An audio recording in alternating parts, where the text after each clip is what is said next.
আৰক্ষীয়ে নিজৰ তদন্ত কৰি আছে, কিন্তু খিলঞ্জীয়া মানুহক গ্ৰেপ্তাৰৰ ক্ষেত্ৰত আমাৰ আপত্তি আছে আৰু আমি আশা ৰাখিছোঁ তনুচাৰীক অতি শীঘ্ৰে অসম আৰক্ষীয়ে গ্ৰেপ্তাৰ কৰিব আৰু খিলঞ্জীয়া মানুহৰ পক্ষত ৰায়টো দিব বুলি আমি আশা ৰাখিছোঁ। আজি শংকৰৰ বেল পিটিশ্যনো আছে, আমি আশা ৰাখিছোঁ ন্যায়ালয়ে শংকৰৰ পক্ষত ৰায় দিব আৰু অনাগত দিনত এখন ঐক্যবদ্ধ সংগ্ৰামৰ বাবে অসমৰ খিলঞ্জীয়া জনগণক একত্ৰিত হ'বলৈ আহ্বান জনাইছোঁ।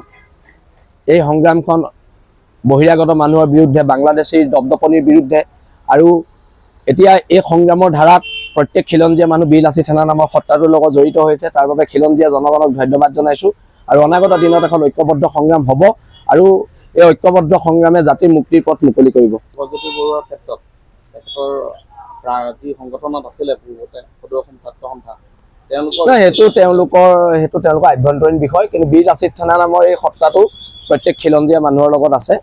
কোনোবা আছে নাই আমি নাজানো, কিন্তু বীৰ লাচিত সেনা নামৰ এই সত্তাটো খিলঞ্জীয়া মানুহৰ প্ৰত্যেক খিলঞ্জীয়া পক্ষত, কেৱল শংকৰজ্যোতি বুলি নহয়, প্ৰত্যেক খিলঞ্জীয়া পক্ষত আছে।